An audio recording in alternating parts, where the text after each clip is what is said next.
Alors, dans la confection de la menorah, à la fin du chapitre café de Parshat Trouma, Ur'e vase betamitam asherata mor'e bahar. Et regarde et fais suivant les dispositions qui te sont montrées sur le Sinaï. Rashi dit Ur'e vase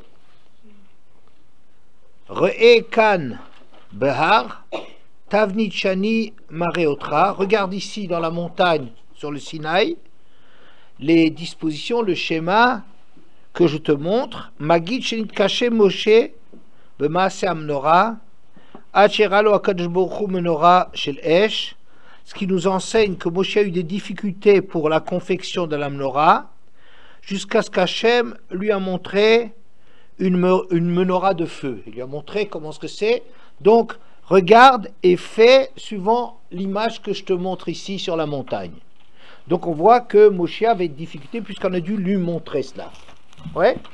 Alors, qu'est-ce qu'on va dire? On va penser peut-être que la difficulté de la menorah, c'est quoi? Qu'est-ce qu'il y a comme difficulté spéciale qu'il faut montrer à Moshe? Peut-être que la menorah, c'est quelque chose de très très difficile. Et c'est sûr que c'était quelque chose de très compliqué à réaliser dans la mesure où il fallait prendre un grand bloc d'or et ciseler et travailler à l'intérieur du bloc pour enlever les choses. On n'avait pas le droit de faire des parties qu'on allait souder ensemble par la suite. C'est Mikshet Taaset Menorah, c'est-à-dire en un seul bloc. Donc il fallait prendre un bloc, mais ça c'est très difficile. Mais ça c'est le travail pratique. Mais le travail théorique, c'est encore autre chose. Apparemment, Moshe, ce qu'il ne savait pas faire, c'est comment faire la menorah. Ce qui est déjà un petit peu étonnant, parce qu'il n'a qu'à regarder ce que Rashi en dit. Il avait certainement les mêmes textes que Rashi et encore d'autres. Donc il devait bien savoir comment faire la menorah. On n'avait qu'à lui expliquer comme on explique, comme nous qui lisons Rashi, et d'après Rashi, on va dire comment est-ce qu'il fallait faire la menorah. Si on a besoin de montrer une image de la menorah. Ouais.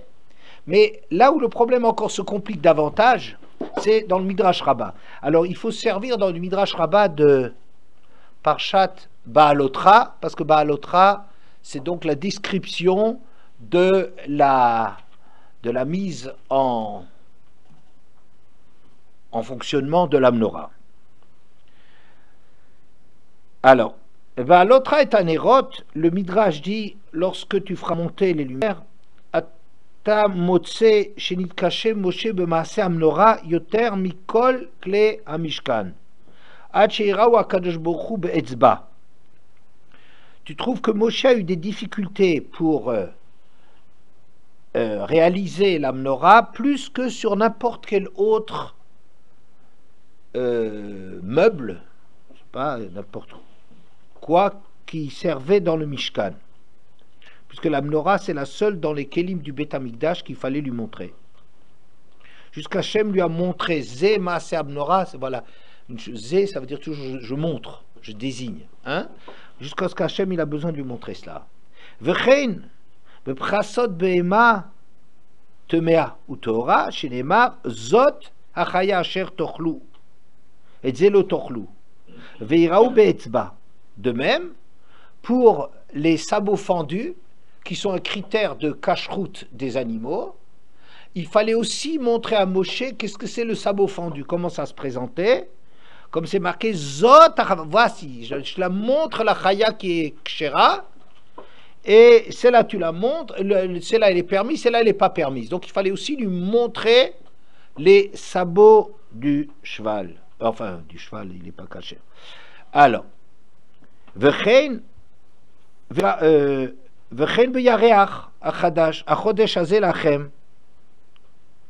et de même, pour la nouvelle lune, il fallait lui montrer aussi à Moshe la nouvelle lune, la dimension de lumière de la nouvelle lune, pour dire voilà, Zé achodesh hazé, voilà ce que toujours je te montre, voilà ce que je te montre, regarde, quand la lune elle aura cet éclairage-là, il aura cette dimension-là, c'est là que tu vas faire le Kiddush HaChodesh.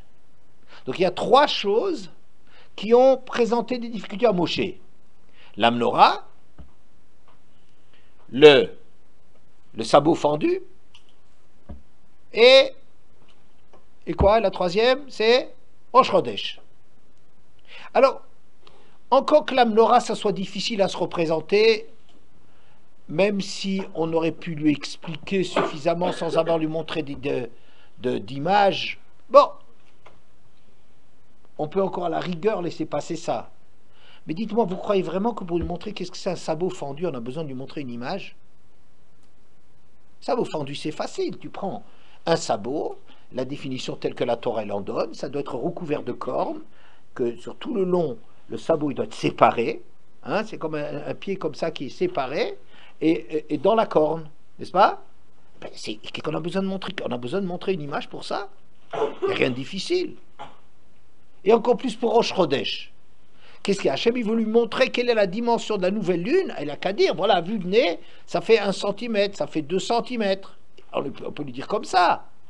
Ou bien lui dire sous la forme, une fois que la lune a disparu, il faut attendre 6 heures. Et à ce moment-là, quand la nouvelle lune elle est apparue pendant 6 heures à partir de sa disparition, c'est ça la dimension de la lune. On n'a pas besoin de lui montrer une image pour cela.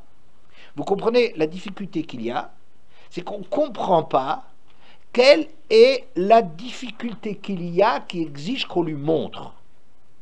Si on n'avait que l'histoire de la menorah, on aurait pu dire peut-être la menorah c'est quelque chose de compliqué, c'est pas possible sans qu'il voit, bah, je sais pas, peut-être, à la rigueur. Les explications n'auraient pas suffi, il faut un dessin, peut-être. Mais les autres choses qui sont mises ensemble, c'est pas une difficulté qu'on n'arrive pas à savoir qu'est-ce que c'est un sabot fendu.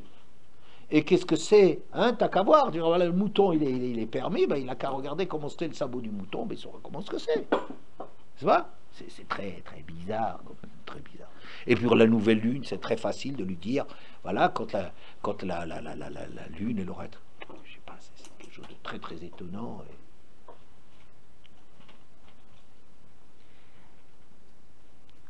Et Vechein Bemnora, et le Midrash continue, et donc dans la menorah, Veze Maaseh menorah, voici comment c'est la menorah.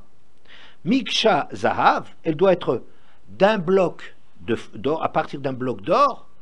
Klomar, que c'est Miksha, ma caché. Comme c'est difficile. Ma caché, Miksha. Ma caché. Hula sot. She'arbe Yagaba Moshe. Et Moshe avait des grosses difficultés pour cela. Kevan Shenit caché.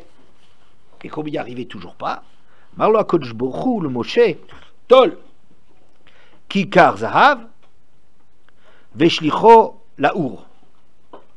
Jusqu'à ce qu'il lui ait dit, et tu prends un bloc d'or, dans lequel on pourrait faire la menorah, jette-le dans le feu, et puis ça ressort, ce qui est ressorti, c'est la menorah. Votsiu vehi me'atzma naset. La menorah était faite d'elle-même. Chez Neymar, וכפתוריה ופרחיה גבייה וקניה ממנה היו מה כברתי מעצמה נעשית לכך הוא אומר מקשה תעשה. C'est pas marqué ta'ase, tu feras, mais ta'ase, elle sera faite. Elle sera faite.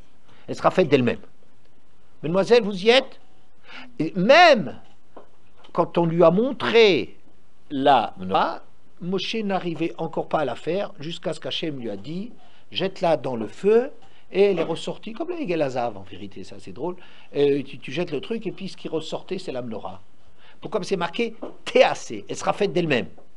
Il y en a qui disent, mais c'est pas ce midrash là, que c'est en vérité quand Moshe a dit à Betzalel, qui est celui qui a mis en chantier les kélim du Beth Amikdash, de le faire, lui il n'a pas eu de difficulté, il l'a fait rapidement.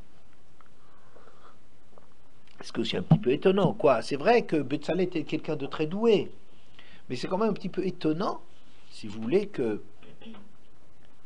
Betzalel il arrive facilement là où Moshe il n'arrive pas. Hein?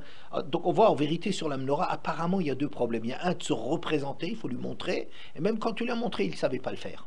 Hein? Il y a quelque chose de... Il y a un problème, et sur lequel insiste le Midrash en disant, c'est le Kéli sur lequel... rien n'a été difficile pour Moshe, mais la menorah, elle a quelque chose de difficile. Ouais? Bon.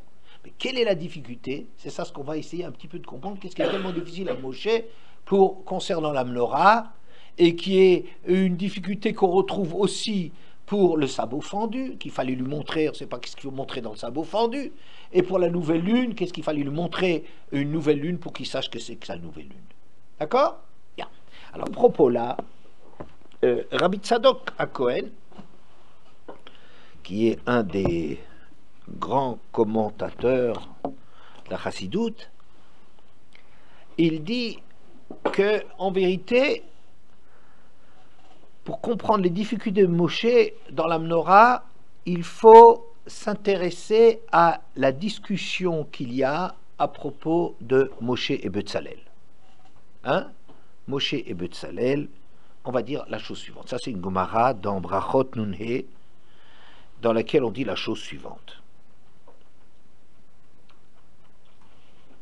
Amar Rabbi Yitzchak, ein ma'amidin parnas ala tzibur, ela im ken nimlachim batzibur. Rabbi Yitzchak dit, on ne met en place un dirigeant sur la communauté qu'après avoir consulté la communauté. Il faut l'accord de la communauté pour lui donner son dirigeant, n'est-ce pas? Chez Nehemar, comme on voit, Re'u kara Hashem besem betzalel, etc. Hein? Que Hashem, il veut dire, regardez, ça vous convient? C'est Betzalel, Ben Uri, Ben Hur, le Matéouda, c'est lui que j'ai choisi pour exécuter la construction du Mishkan. D'accord? Et alors, on le montre.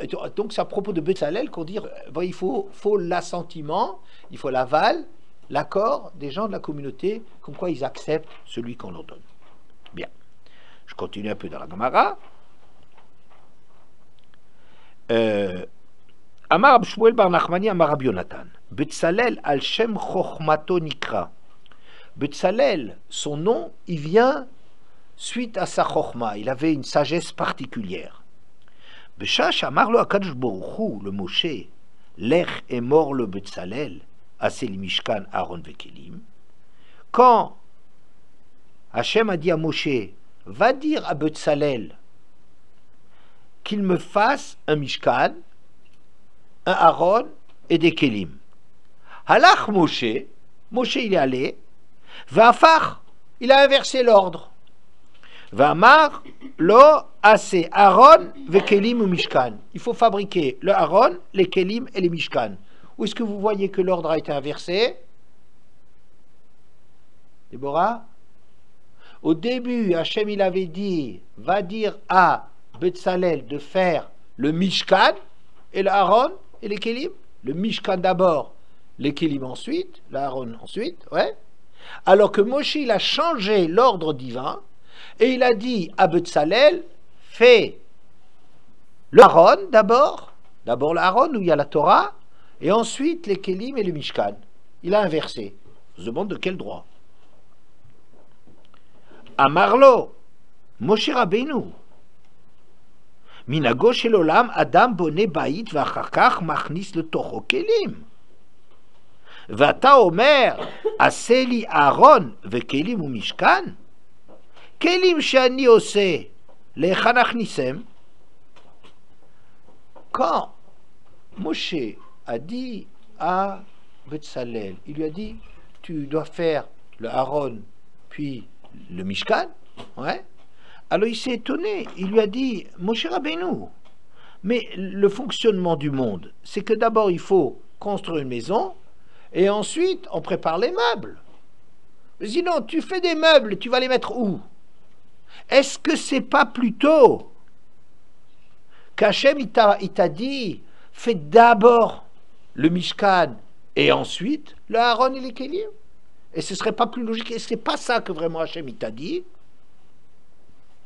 Amarlo, Shema Betzel El Haïta, Yadata. C'est incroyable.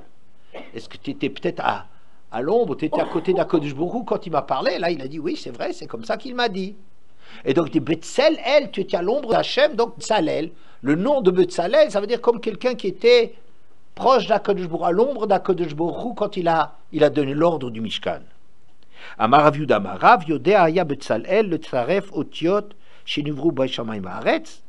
On rajoute que Rav Yuda il dit au nom de Rav, Betzalel savait rassembler les lettres du nom d'Hachem avec la façon dont le monde a été créé. Le monde a été créé avec les lettres, à partir des lettres, du sens des lettres et des mots qu'on a fabriqués pour créer le monde. Eh bien, Betzalel, il avait les mêmes données que cela, parce qu'on dit, Vaimale Oto Ruach Elokim Bechorma ou Bitvuna ou Bedat, que Betzalel avait de la Chorma, du discernement et du date. Oui, eh bien, c'est exactement les éléments nécessaires qui sont intervenus pour créer le monde. Hachem bechorma yasadaret, Hachem il a fait le monde avec chorma, Betzalel avait de la chorma.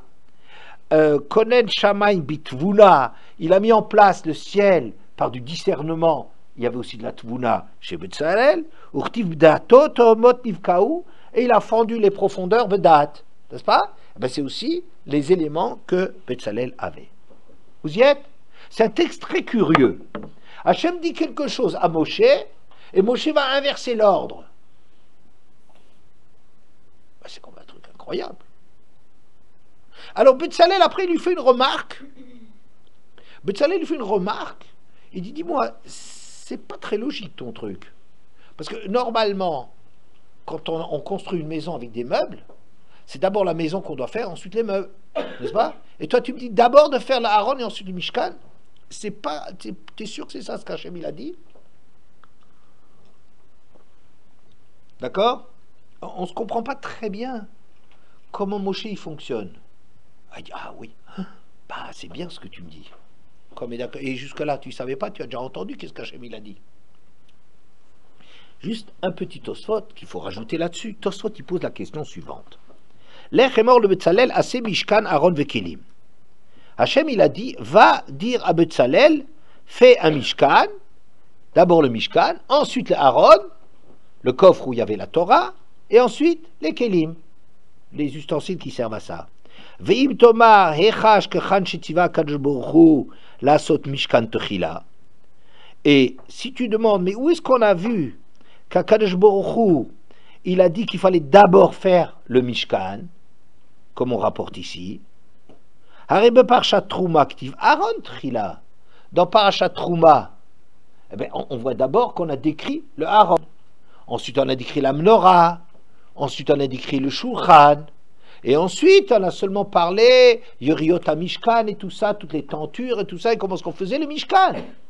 Dans Trouma, l'ordre est effectivement, d'abord on s'intéresse au Aaron, et ensuite aux autres Kélim, et ensuite seulement le Mishkan.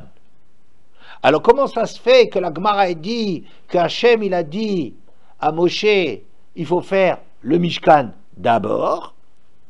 Yeshlomar de Beparashat Kitissa Ktiv et Oel Moed vet Aaron Leidut, parce que là-bas c'était marqué qu'il fallait faire, dans Parashat Kitissa, c'est dans un autre ordre, le Oel Moed, le Aaron, et le Aaron pour les tables de la loi.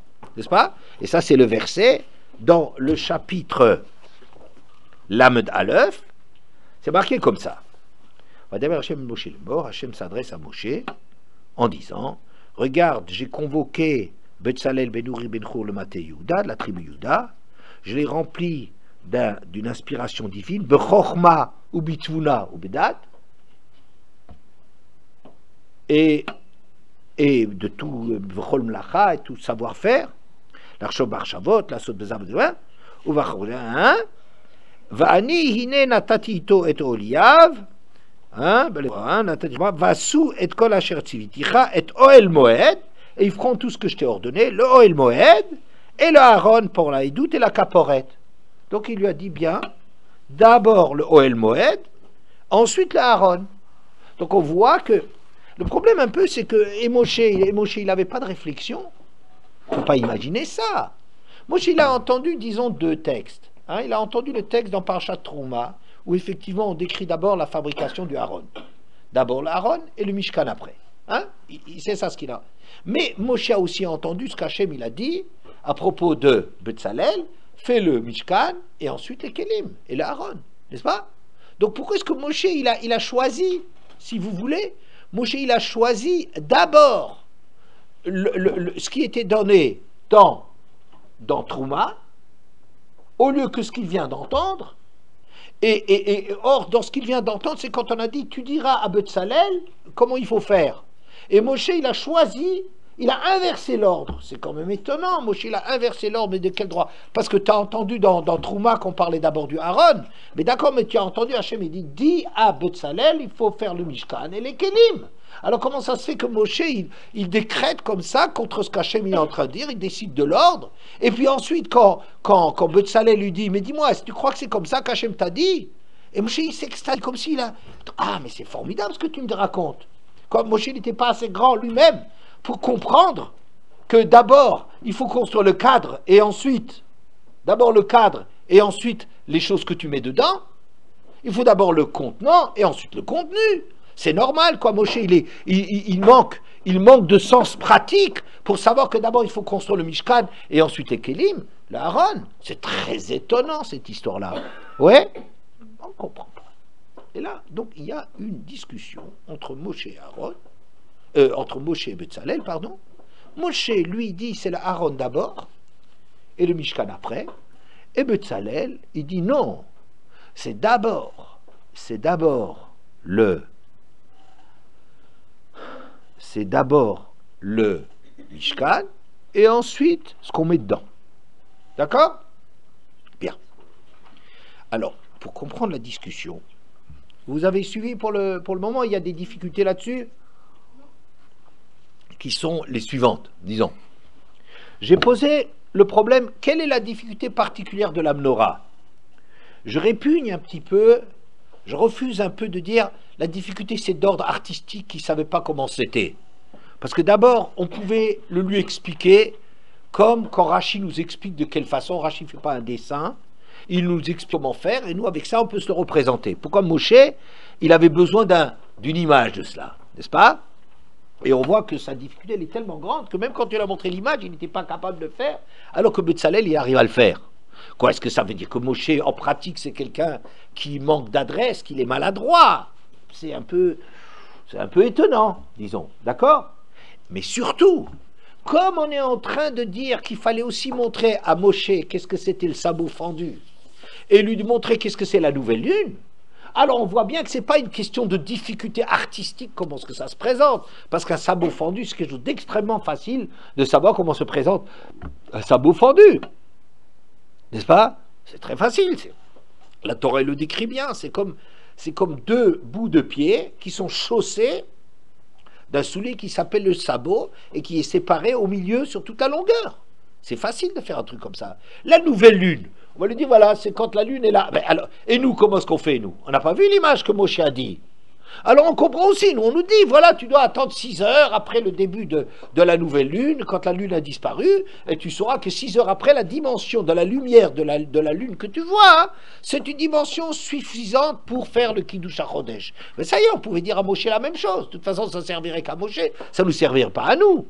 Il faut bien que Moshe nous dise quelque chose de pratique, et pas une image, pour dire quelle est la dimension de la lune.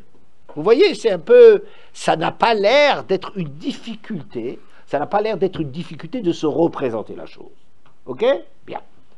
Alors, suite à la réflexion de Rabbi Tzadok HaKohen qui dit que cette difficulté que Moshe avait est à rapprocher du problème qu'il y avait avec Betzalel, je vous ai rapporté la Gemara de Betzalel, dans lequel d'abord je vous fais remarquer qu'on dit que c'est à partir de l'histoire de Betzalel qu'on apprend que quand on veut nommer quelqu'un sur une communauté, il faut consulter les gens qui soient d'accord.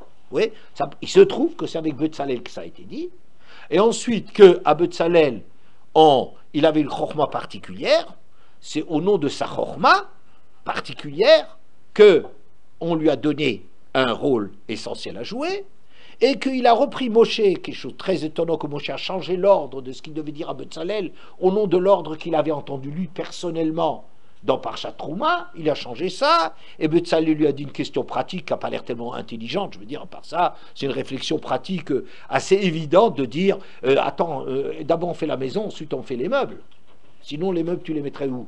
C'est pas? Et Moshe, il dit, ah c'est extraordinaire ce que tu me dis là, mais tu étais à l'ombre d'Hachem. Et on dit ensuite, pour dire que Betzalel, Hachem, il lui a donné les choses par lesquelles on crée le ciel et la terre. La Chokhma, Bina, Tvuna et Dat, les mêmes choses, les éléments nécessaires pour fabriquer le monde, sont les éléments nécessaires aussi pour fabriquer les kelim du Beth Amikdash. Hein? C'est un peu difficile. Un peu difficile. Je vais avancer. Le Midrash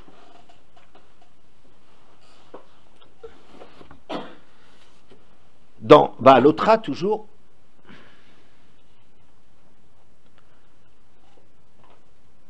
je pense, présente deux façons de comprendre la mitzvah de l'allumage.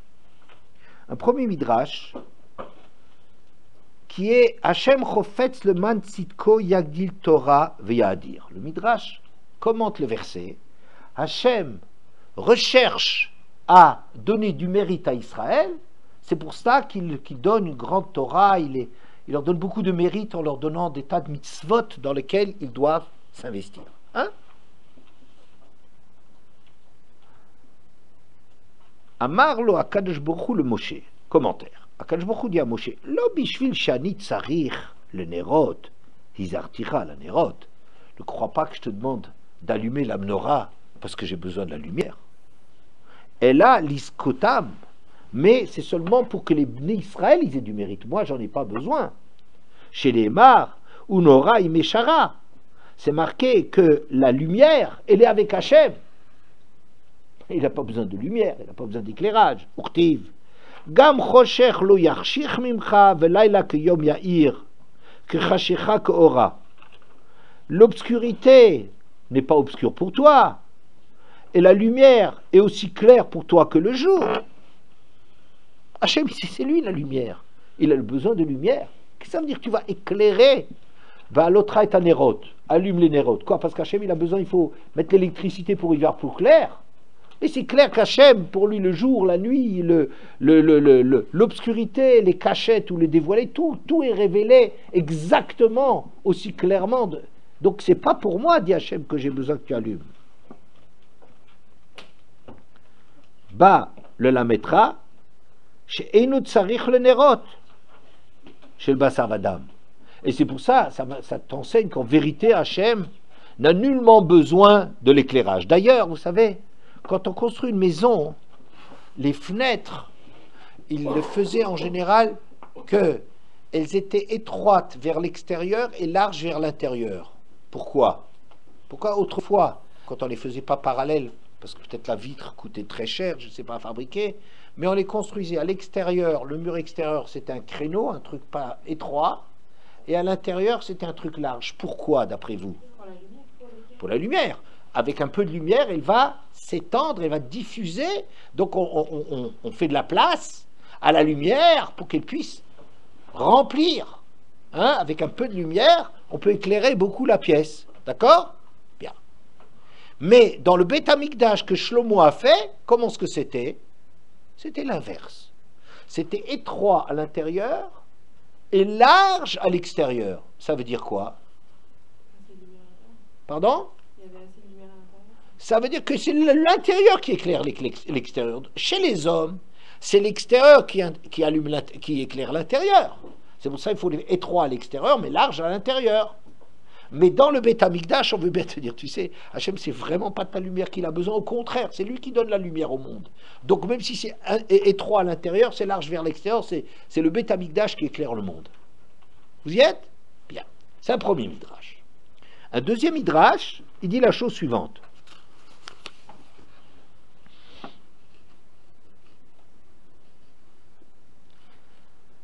Kiata Taïr Neri, à propos de toujours Batra et Tanerot, quand tu allumeras les lumières de la menorah.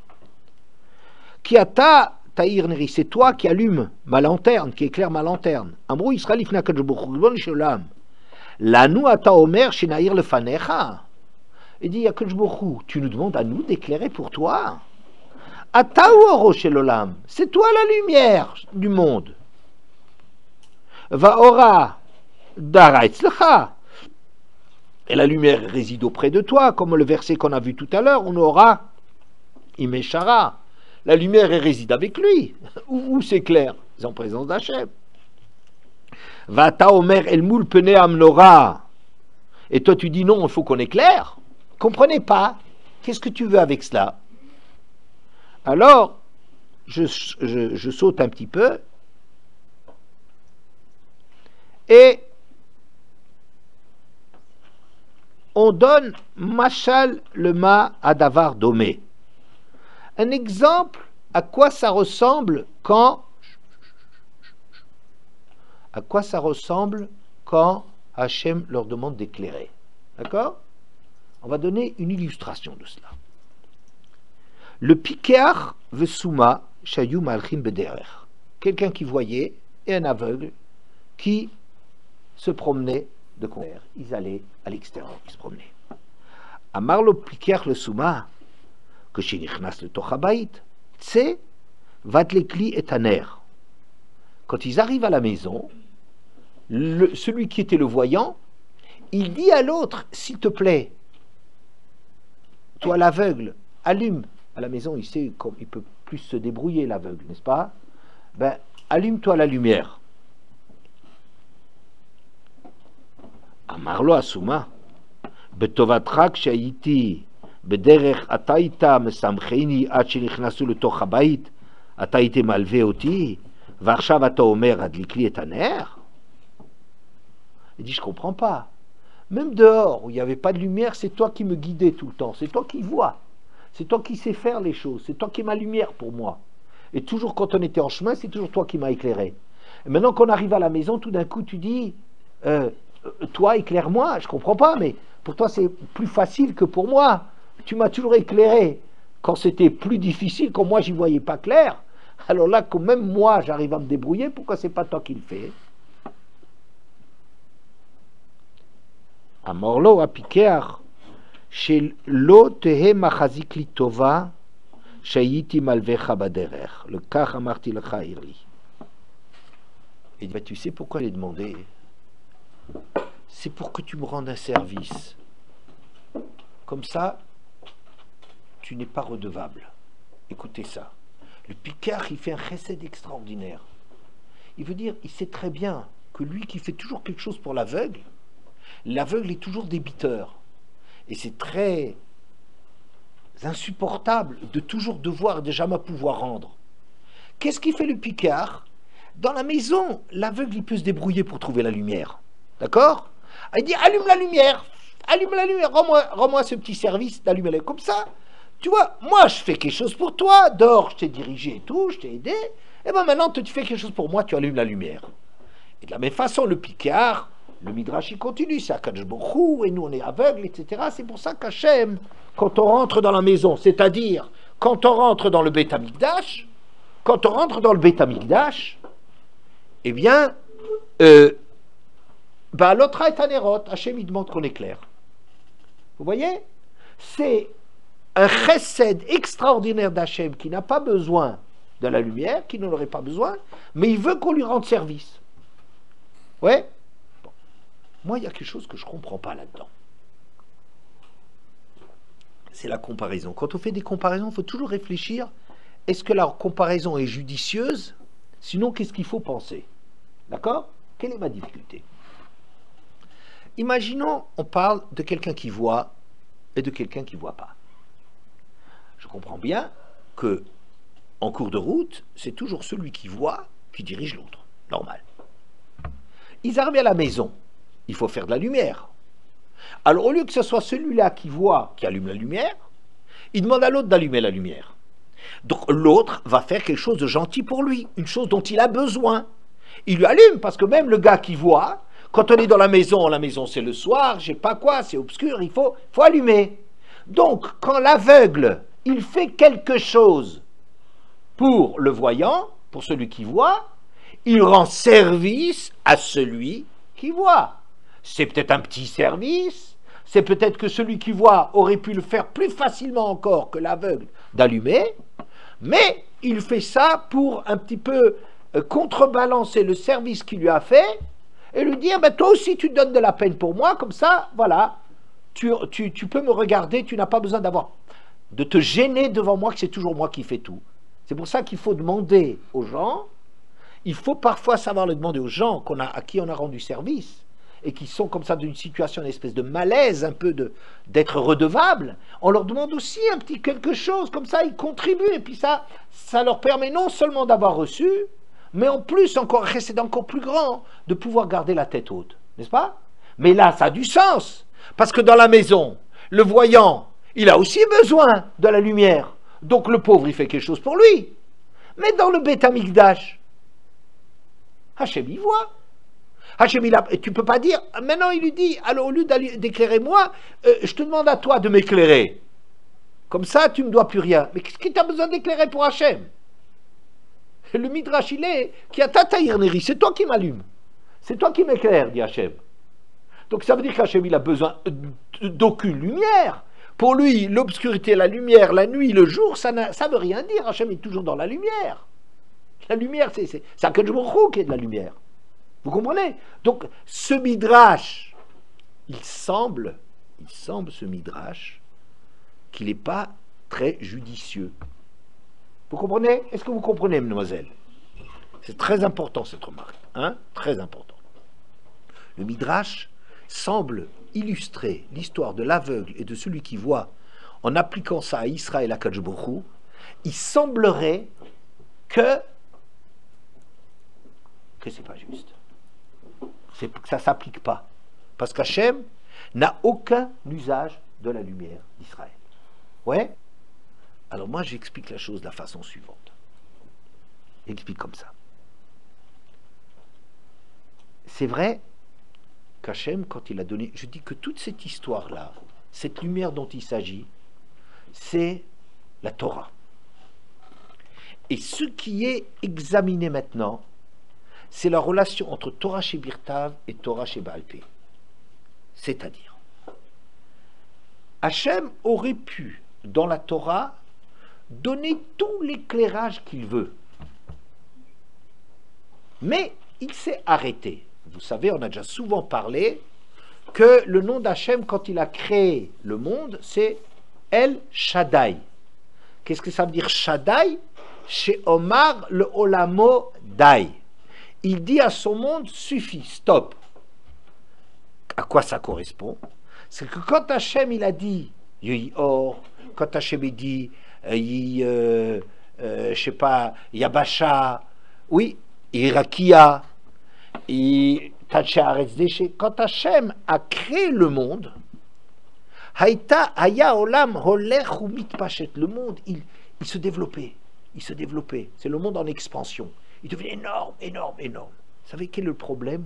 Quand le monde il est trop grand, l'homme n'a plus de liberté. Hachem, il est hyper présent, mais alors l'homme n'a plus aucun rôle. Donc Hachem, il a fait un chesed formidable pour l'homme, c'est de laisser, si vous voulez, de l'ombre, de ne pas tout faire. Oui, vous comprenez? On a un monde dans lequel on peut même dire qu'Hachem il n'existe pas.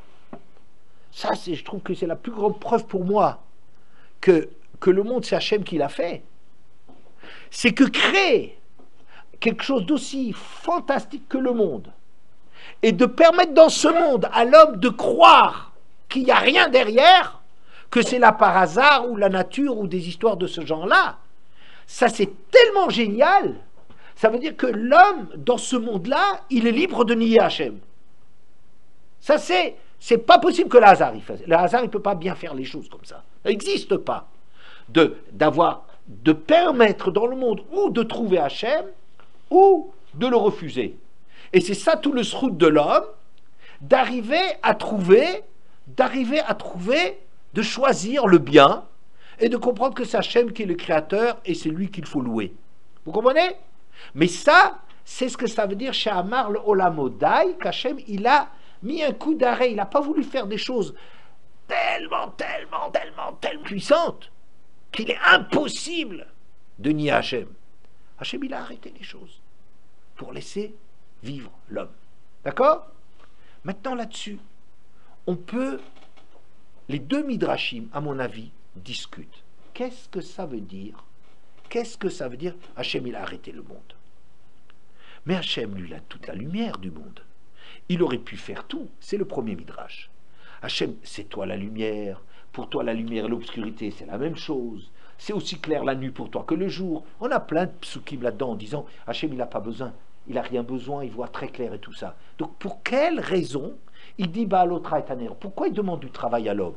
Il demande Hachem Chofet Zman Tzidko, Yagdi Torah Biyadir. Hachem, il donne de la place à l'homme pour donner du srout à l'homme. Hachem, il n'a pas tout donné. Il n'a pas tout donné pour laisser de la place à l'homme d'avoir du mérite.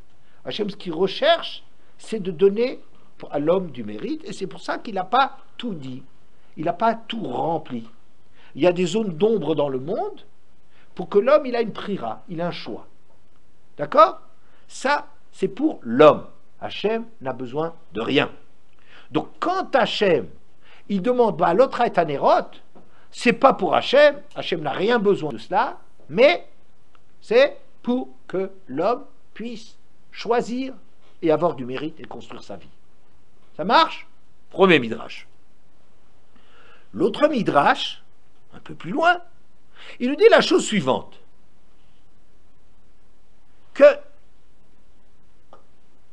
bien que le voyant aurait pu allumer la lumière, il aurait pu allumer la lumière, mais il s'abstient de le faire pour que l'aveugle l'éclaire. Ouais? Alors j'ai dit, mais attends, c'est très joli cette histoire, je la comprends très bien, c'est un bon moussard, c'est très bien. Mais en quoi ça peut s'appliquer à Hachem? Hachem n'a pas besoin de lumière. D'accord? Je vais vous dire qu'est-ce qu'Hachem a besoin de lumière. C'est qu'Hachem, il veut que l'homme, grâce à Torah chez Baal Pé, il vienne comprendre quelle est la lumière. La Torah chez Birtav, ce qu'Hachem a mis dans le monde, on n'est pas en mesure de comprendre vraiment la profondeur de la chose tant qu'on n'est pas dans la vie. Quand on vit, quand on est dans l'épreuve et tout ça, on se rend compte de la qualité de ce qu'Hachem il a donné. Vous voyez, c'est pas que pour l'homme. Hachem aurait pu tout dire. Il n'avait pas besoin au départ de l'homme. Qu'est-ce qu'il a fait comme chesed à l'homme? D'avoir besoin de la lumière de l'homme. Quelle est la lumière de l'homme? C'est-à-dire que l'homme, à partir de sa vie, à partir de Torah chez Baal Pé, il arrive à donner la véritable dimension de Torah chez Birtav. Est-ce que vous comprenez? Est-ce que vous comprenez? C'est à travers les épreuves de la vie, vous comprenez? La vie, c'est pas de la théorie. Il y a des idées qu'on peut, quand c'est le monde des idées, quand c'est des mathématiques, on peut réfléchir avec des idées, des principes, et c'est ça, les choses qui sont nécessaires, c'est d'avoir une bonne tête et une bonne réflexion. N'est-ce pas? Mais dans la vie, pour comprendre la vie, qu'est-ce qu'il faut? Il faut vivre. Et quand on vit, on se rend compte, par exemple, on va vous faire des théories, on en parle souvent, sur le mariage. On dit le mariage c'est bien, c'est pas bien. Mais ça ne veut rien dire par rapport aux gens qui sont mariés. Les gens qui sont mariés, ils voient que c'est compliqué, ils voient qu'on construit des choses, ils se rendent compte que le chesed de pouvoir se marier est un chesed beaucoup plus grand que ce qu'on peut dire en théorie. La théorie n'est pas suffisante pour nous parler. Quelqu'un qui n'est pas marié, il peut avoir des idées sur ce que c'est le mariage, il n'y comprend rien. Pourquoi il ne comprend rien? Parce qu'il n'a pas vécu la difficulté et la grandeur qu'il y a de construire un couple. Et quand on vit dans cette difficulté, et quand on arrive à surmonter les problèmes et construire un couple, maintenant on se rend seulement compte un petit peu de ce que c'est le chesed de se marier. Vous voyez? Mais ce n'est pas dans les livres que ça figure.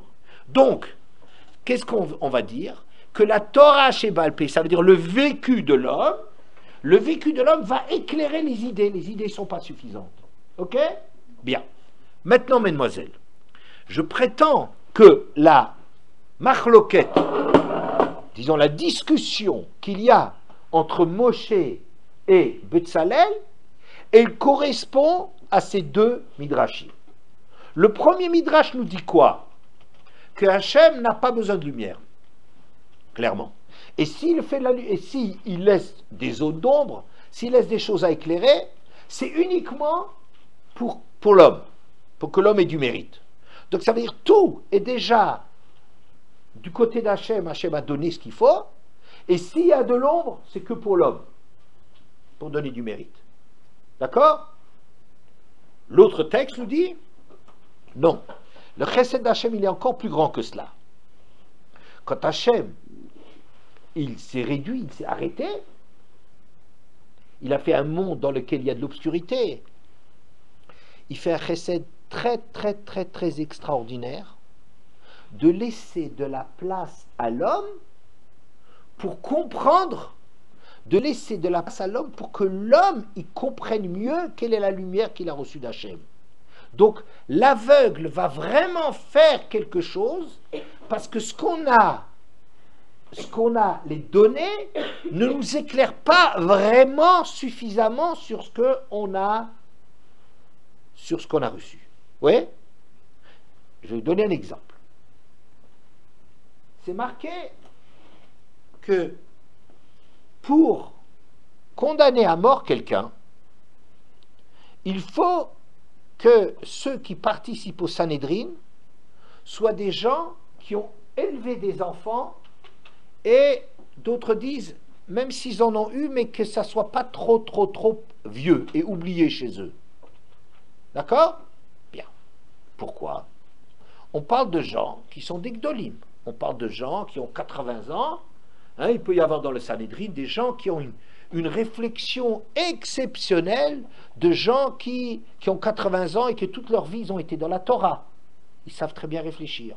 Et on dit, tu sais, quand il s'agit de juger sur la vie d'une personne, il faut qu'on ait eu des enfants. Tiens, c'est bizarre. Qu'est-ce que ça fait là-dedans? Pourquoi? D'après vous? Pourquoi? Hein? Qui est? Pour avoir pitié, pour savoir, je veux dire, c'est juste, pour savoir qu'en vérité, tu peux faire des efforts et t'investir dans les enfants et tout ça, et puis c'est compliqué, et puis c'est difficile, et puis les enfants, c'est pas, ça traduit pas exactement, c'est pas une photocopieuse, les enfants, hein. L'éducation, c'est pas une photocopie, ça veut dire, on fait des efforts et tout, quels sont les résultats? Ou bien, quand Hachem, il a demandé de... c'est un texte que je vous ai déjà donné de la Gemara dans Shabbat, que quand il a demandé qu'on défende Israël, qui va sauver, qui est dans les Havot, celui qui va parler en faveur d'Israël. D'abord on dit, on va demander à Avraham Avinu. Alors Avraham Avinu dit non, qu'il meure al Gdushat Shemecha. Hachem dit, c'est les vieux. Les vieux, c'est des schnocks. Il dit, je vais demander à Yaakov. Parce que Yaakov, il sait ce que c'est d'avoir des enfants. Et il a demandé à Yaakov. Et Yaakov n'a pas non plus des enfants. Mais on voit que le fait que Yaakov ait des enfants, ça permet qu'il a beaucoup plus de rachmanout. On a plus pitié quand on se rend compte que la vie elle est compliquée, que les enfants, c'est pas toujours facile. Pour nous et pour eux. Que c'est compliqué de... Alors, on a un autre regard. Il ne suffit pas dans l'idée de dire il a fait quelque chose qui mérite la mort. On veut que dans un Bédine, ça ne soit pas que des gens qui réfléchissent du point de vue de l'idée. Oui, on veut qu'il y ait un côté humain, un côté de se rendre compte, il faut avoir pitié d'un être humain, c'est tellement compliqué. C'est pas qu'une question de savoir, il mérite, il ne mérite pas. On ne peut pas condamner quelqu'un à mort si on ne sait pas qu'est-ce que c'est difficile la vie. Si on sait comment c'est difficile d'éduquer. Si on ne se rend pas compte qu'un enfant il a des problèmes, que les parents ils peuvent se donner que ça ne suffit pas, etc. Oui, on se rend compte qu'en vérité nous-mêmes, on n'est pas tellement parfait. On veut éduquer nos enfants, ça ne rend pas la même chose qu'on croit. On essaie de faire le maximum, ça ne sort pas le maximum, etc., etc. Vous voyez? Donc, il y a deux choses. Il y a un point de vue de l'idée, de la vérité en soi. Et puis il y a une autre chose. Il y a le vécu de quelqu'un qui a élevé des enfants. Il a une autre vision de la façon de juger une personne. Vous comprenez? Donc, on va dire que même si dans le Shulchan Aruch, tu as toutes les halachot, mais la vérité, elle a besoin d'être relativisée par du vécu. Et le vécu, il te donne la véritable intention qu'il y avait dans le Shulchan Aruch. Vous comprenez? C'est-à-dire que quand tu vis, tu te rends compte que les choses ne sont pas tout blanc, tout noir. Ce n'est pas que des idées. Donc, l'ombre, l'obscurité, la difficulté et les épreuves, c'est quelque chose qui va éclairer les principes, les idées. Ok? Et je dis que Moshe et Betzalel, deux points de vue différents. Moshe, c'est un homme qui n'a pas de zone d'ombre.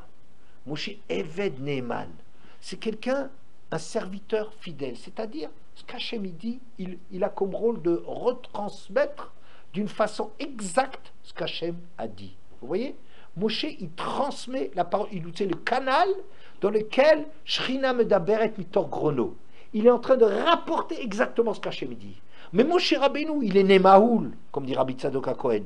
Il est né avec le Brit. Quand il est né, la maison était remplie de lumière. C'est-à-dire chez Moshe, il n'y a pas. C'est un homme transparent. C'est un homme dans lequel il n'y a pas de zone d'ombre. Donc Moshe Rabbeinu, il est seulement un transmetteur de la vision de la Torah. Alors que Betzalel, c'est quelqu'un qui est à l'ombre. Ça veut dire, c'est un être humain qui vit, qui souffre, qui a des côtés d'ombre. Et Betzalel, donc lui, il voit que le vécu qu'on a sert en vérité à mieux comprendre quelle est la volonté de la Torah. Alors vous voyez, le premier Midrash, il nous disait le point de vue, à mon avis, de Moshe Rabbeinu. C'est-à-dire que si il y a de la place, il y a du non-dit dans la Torah, il y a de l'obscurité, c'est que pour les hommes. Ça veut dire tout Hachem, il donne la vérité, et les hommes, ils ont du mérite à l'appliquer. D'accord? Betzalel, c'est un homme qui était Betzel. Il était un homme qui était à l'ombre, n'est-ce pas? Alors lui, il va dire que... Qu'est-ce qu'il va dire? Il va comprendre mieux le message à partir de justement de ce qui est négatif chez lui. Ce qui est créé de négatif. Les problèmes, les complexes qu'on a, les difficultés, les mauvaises midotes, tout ce qu'on a à l'intérieur de nous-mêmes. En vérité, c'est ça qui nous permet, c'est la Torah chez Baal Peh. Ça veut dire de permettre d'éclairer et de comprendre véritablement quel est l'enseignement, quel est le contenu de l'enseignement. C'est pour ça qu'il y a un Midrash qui dit comme ça. Quand Hachem il a demandé à Moshe Rabbeinu de construire le Mishkan, Moshe ne comprenait pas. Il dit, mais toi, ton kavod, il remplit le monde, il remplit l'univers, et tu vas vouloir te réduire dans un Mishkan. Et d'ailleurs, Shlomo Ameler, qui a fait quelque chose encore de beaucoup plus beau que le Mishkan, il dit, mais c'est pas possible, comment Hachem il peut se réduire à cela? Vous voyez? Alors Hachem il dit, non, c'est pas comme ça. Yoshev Beset Erlion Betzel Shaddai Itlonan. Betzalel. Oui, celui qui est supérieur à tout, où est-ce qu'il réside? Betzel Shaddai, à l'ombre des choses. C'est-à-dire quoi? Que un homme, dans ses limites, à travers des planches et un truc et une composition comme ça d'un Mishkan, quelque chose de réduit, il peut, dans cette réduction, arriver à comprendre la profondeur de la chose. Moshe Rabbeinu voit jusqu'à une réduction. Oui, tu es infini, tu montres une chose infinie, et maintenant tu veux montrer la même chose en quelque chose de plus petit. Moshe ne comprend pas. Shlomo Amelech, il ne comprend pas. Betzalel, il comprend. Betzel, elle, ça veut dire, où est-ce qu'Hachem y réside? Betzel, elle, pas Betzel Hanoun, Betzel Rachum, Betzel... Pas dans les choses comme ça, dans les midot d'Hachem. Où est-ce qu'Hachem y réside? À l'ombre. Et ça veut dire, l'ombre, c'est le côté obscur. Ouais, la lumière laisse les choses à l'ombre. À partir de l'ombre, de la difficulté, de l'épreuve, tu comprends mieux le contenu des choses. Hein? C'est le deuxième midrash. Hachem aurait certes pu faire un monde dans lequel il aurait tout dit, mais quand il s'est arrêté, c'est pour laisser de la place à ce que l'homme, à partir de l'obscurité, de son obscurité personnelle, de ses propres complexes, de ses propres difficultés, de ses propres épreuves, il arrive vraiment à comprendre beaucoup plus profondément. La Torah chez Birtav a besoin d'être lue à travers la Torah chez Baal Peh, ça veut dire le résultat de chacun. Et c'est ça qui est la difficulté, à mon avis, de l'Amnora. L'Amnora, ce n'est pas une question artistique. Est-ce qu'un truc comme ça, est-ce qu'on n'arrive pas à se l'imaginer? On n'a qu'à expliquer à Moshe Rabbeinu. Ouais, mais il n'arrive pas. Pourquoi? Parce que cette lumière-là, vous voyez bien, c'est comme la lumière qu'Hachem il donne. C'est le problème de comment est-ce qu'on peut éclairer? Moshe Rabbeinu, il ne comprend pas comment est-ce que les hommes ils peuvent éclairer. Parce que pour lui, éclairer, ça veut seulement dire leur donner des mérites. Mais ça ne veut pas dire, mais comment on peut fabriquer quelque chose qui va éclairer? C'est seulement Betzalel qui va comprendre cela. Pourquoi? Parce que Betzalel, il part d'en bas. C'est un homme de la réalité. C'est un homme de la vie. Et un homme de la vie, il peut comprendre, c'est comme quelqu'un qui est marié, peut parler du mariage. Et quelqu'un qui n'est pas marié, il peut écrire des livres là-dessus, mais il n'a rien compris. Il fait de la théorie là-dessus, il fait des belles idées. Les belles idées, ce n'est pas la vérité sur le mariage. Vous voyez? Alors c'est la même chose. Betzalel, c'est un homme qui, et c'est pour cela que Moshe Rabbeinu ne comprend pas non plus les sabots fendus. Le problème, c'est pas de lui faire un dessin, qu'est-ce que c'est un sabot fendu? Un sabot fendu, c'est rien, c'est facile à expliquer. Hein, on n'a qu'à lui dire, regarde, prends un mouton, regarde comment il a des... Ceux qui ont les pattes comme des moutons, comme des vaches, c'est ça le sabot fendu. De toute façon, c'est facile à expliquer. La nouvelle lune, c'est facile. Mais le problème est le suivant. C'est que Moshe, il ne comprend pas que c'est à partir de la terre. Le sabot, c'est quoi? C'est quelque chose de mort. Le sabot, c'est de l'ongle. C'est un truc qui... Il n'y a pas de nerf dedans, il n'y a pas de sang, il n'y a rien. Oui, c'est un truc mort. Et c'est un truc qui est matériel. Le truc le plus matériel, c'est... Avec la... Comment est-ce qu'à partir de la matière, comment est-ce qu'on peut déclarer qu'est-ce qui est caché ou pas? Moshe Rabbeinu, c'est pas comme ça qu'il part. Lui, il part d'en haut, de la vérité. Moshe, il part de la vérité, et la vérité, elle donne du sens à tout. Mais il ne peut pas comprendre qu'on a un critère à partir de la matière, à partir du sabot fendu, la chose la plus matérielle dans l'animal, ça détermine la cacheroute. Moshe, il ne peut pas comprendre pourquoi, de l'obscurité, on va définir le Rosh Chodesh. Ce n'est pas la difficulté de lui dire, est-ce qu'il faut 1 millimètre de lumière, ou 3 millimètres, ou 2 centimètres de lumière. Ce n'est pas ça le problème. C'est Moshe, de l'obscurité, tu donnes le Kiddush à Chodesh, c'est de l'obscurité que vient la lumière. Ça, c'est un problème qui n'existe pas chez Moshe, que Moshe ne peut pas, parce que Moshe, il est trop parfait. C'est pour ça, d'ailleurs, que Moshe Rabbeinu, il ne peut pas comprendre Rabbi Akiba. Il ne peut pas comprendre Rabbi Akiba, parce que même s'il a donné la Torah, il a donné la Torah d'Hachem. Alors que Rabbi Akiba, c'est Torah chez Birtav, Torah chez Balpé, pardon. La Torah, Rabbi Akiba, pourquoi c'est le plus grand? Rabbi Akiba et Rabbi Meir étaient les plus grands de la Gemara. Pourquoi? Parce que c'était des convertis. C'est des gens qui viennent, enfin leurs parents, ils viennent tellement loin de la Torah, donc ça veut dire ils viennent avec un vécu extraordinaire, et ce vécu extraordinaire, quand ils étudient la Torah à travers cela, donc ils étudient la Torah à travers leur propre vie, ils donnent un éclairage à la Torah qui est impossible, que Moshe ne peut pas comprendre, parce qu'il vient toujours avec sa perfection. Pour terminer, je pense que c'est à propos de Betzalel qu'on nous a dit, quand on nomme quelqu'un, il faut le nommer seulement à partir de quoi? À partir du moment où il est accepté par le tzibour. Pourquoi?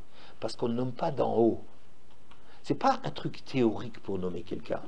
Nommer quelqu'un, c'est faire quelqu'un qui représente à partir du bas. Il faut que le tzibour, il se reconnaisse en lui, c'est-à-dire où il l'accepte. Le tzibour, il doit sentir que c'est quelqu'un qui porte le tzibour. Il part d'en bas. Ça, c'est Betzalel.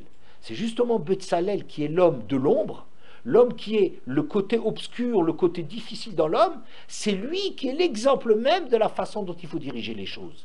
Et c'est pour ça que Betzalel, c'est pas seulement quand Hachem il fait dans la perfection Chochma, Bina, Vedat qu'il crée le monde, mais en vérité, Betzalel, il est même créateur du monde. Lui-même, dans son petit monde de difficultés et tout, il a exactement les midotes pour arriver à comprendre la dimension du monde. Donc vous voyez, ce que j'ai voulu dire dans ce cours, c'est la chose suivante. Que la marloquette qu'il y a entre Moshe et Betzalel, c'est comment comprendre que le tzimtzum, c'est-à-dire qu'Hachem, il s'est arrêté pour créer le monde. Est-ce que c'est juste pour laisser de la place à l'homme, pour que l'homme reconnaisse et du mérite dans ce monde obscur, ou bien dans cette obscurité, c'est encore beaucoup plus positif, c'est qu'à partir de l'obscurité, ça veut dire de la difficulté, des questions, c'est à partir de là qu'on peut véritablement comprendre la lumière. Oui, et Moshe Rabbeinu, c'est pour ça que quand lui il a entendu, on crée d'abord le Aaron. Mais oui, parce que c'est ça qui donne le sens à tout. Il n'est pas en train de dire, son problème, c'est pas un problème chronologique. Est-ce qu'on va comme ci ou comme ça? C'est pas tellement ça le problème de Moshe. C'est que c'est clair que la chose qui est essentielle, c'est le sens des choses, c'est la vérité des choses. Donc il dit, ben, c'est le texte qui est sérieux, c'est celui, enfin sur lequel il faut se battre. Ils sont sérieux les deux, c'est de la Torah. Mais le texte de base, c'est ce qu'on appelle dans Trouma. Dans Trouma, on te dit d'abord le Aaron, évidemment, puis c'est ça qui donne du sens à tout. Et tout le reste, c'est que la conséquence d'avoir un Aaron, c'est de construire un Mishkan. Donc il faut partir du Aaron. Maintenant, il n'est pas en train de dire est-ce que dans l'ordre de la confection. Alors que Betzalel, lui, quand il s'agit de la fabrication de la chose, c'est Eretz de Shamaim, qu'Hachem dans le Beyom Asot Hashem, Eretz de Shamaim. Dans la fabrication, ça, dans la réalisation de la chose, il faut partir d'en bas, parce que en bas permet de comprendre en haut.